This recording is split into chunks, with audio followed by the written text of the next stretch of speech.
వచ్చిన స్టేజ్ మీద వచ్చిన ప్రముఖులకు, విద్యార్థులు మరియు చాలా రిమోట్ విలేజెస్ నుంచి వచ్చిన తల్లిదండ్రులకు మరియు జర్నలిస్టులకు అందరికీ వందనాలు.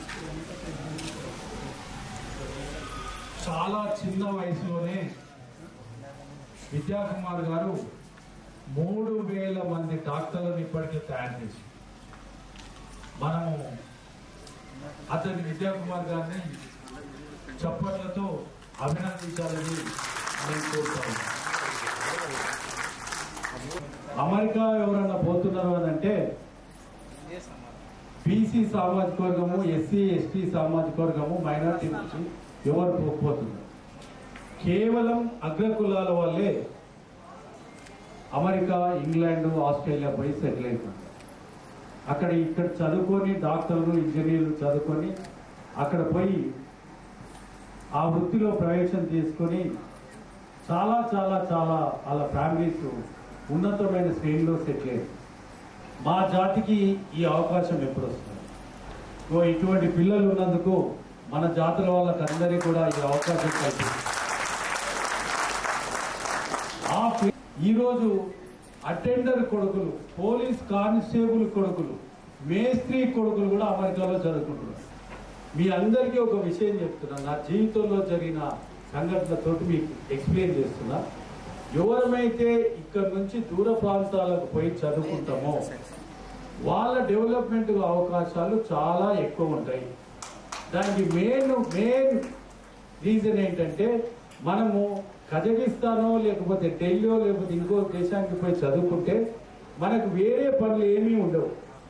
నాయన ఆ పని చెప్పిండని, అమ్మ కూరగాయలు తెమ్మన్నదని, ఇటువంటి మనకి ఏం పనులు ఉండేవి. కాబట్టి టోటల్గా చదువు మీదనే మనం కాన్సన్ట్రేట్ చేస్తాము. పిల్లలు మళ్ళీ క్లాస్మేట్స్ వాళ్ళందరితో ఇంటరాక్ట్ అయ్యి మంచి నాలెడ్జ్ కూడా సంపాదించుకుంటారు.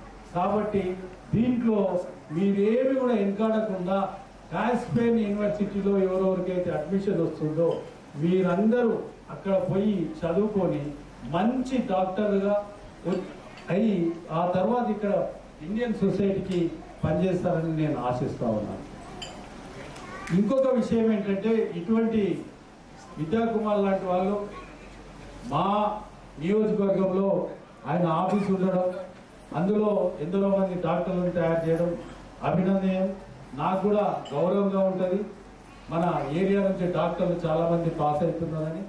అంబర్పేట కాన్స్టిట్యున్సీలో ఈ 3 నెలల నుంచి నా దగ్గరికి వచ్చేది ప్రజలు దేంట్లో అంటే ఎక్కువ మంది తల్లిదండ్రులు పిల్లలకు ఫీజు కట్టలేక, పిల్లలకు అడ్మిషన్స్ ఇప్పించలేక ఎక్కువ మంది ఇదే వస్తారు.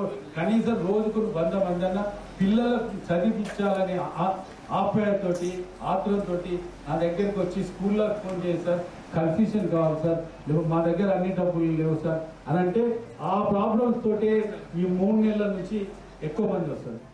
ఆయన దగ్గరికి నేను తీసుకొని పోయి నేను ఆమెకి ఎంత పర్సెంటేజ్ వచ్చింది ఏందనేది చూడలేదు. ఆయన దగ్గర తీసుకొని పోయాక ఆయన మెమో ఇట్లా చూసి, వెంకటేష్ గారు ఇది చాలా అన్యాయం అండి, మీకు 98% ఎస్సీ అమ్మాయి 98% వచ్చింది. ఈమె నీట్ ఎగ్జామ్ రాస్తే 124 ర్యాంక్ వచ్చి 124 మార్క్స్ వచ్చినా కూడా 450 క్వాలిఫై 124 మార్క్స్ వచ్చినా కూడా ఈమె దొరుకుతుండే. ఈమె ఎందుకు నీట్ ఎగ్జామ్ రాలేదు? మన కుటుంబాలు అటువంటి స్థితిలో ఉన్నాయి. ఆ స్థితి నుంచి మనం పైకి రావాలంటే మనకు ఇటువంటి సంధానకర్త ఒక మంచి గైడెన్స్ ఇచ్చి మీ అందరినీ తీసుకుపోయి అక్కడ మంచి హాస్టల్ పెట్టి మంచి ప్రమాణాలతోటి విద్య నేర్పించి మిమ్మల్ని డాక్టర్లు చేస్తున్నానంటే తక్కువ ఖర్చుతోటి ఈరోజు మన దగ్గర హైదరాబాద్లో ఉండే మెడికల్ కాలేజీలో ఒక డాక్టర్ కావాలంటే మనము 1.5 మేనేజ్మెంట్ కోటాలో ఫీజు కడితేనే మనకు అడ్మిషన్ దొరుకుతుంది.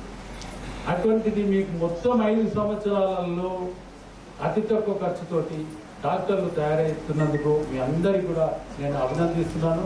మరియు ఇదే టైపు కౌన్సిలింగ్ ఒక హైదరాబాద్లోనే కాకుండా ఈ గైడెన్స్ ఏదైతుందో దీన్ని వేరే జిల్లాలలో, మారుమూల గ్రామాలలో కూడా పెడితే ఎందరో మంది విద్యార్థులకు మనం భవిష్యత్తు కల్పించినట్టు కూడా అవుతుంది.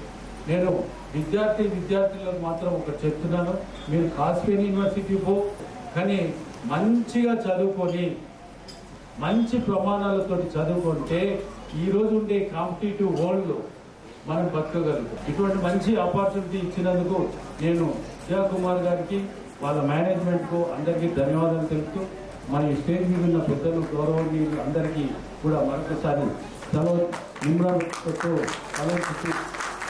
నమస్కారాలు.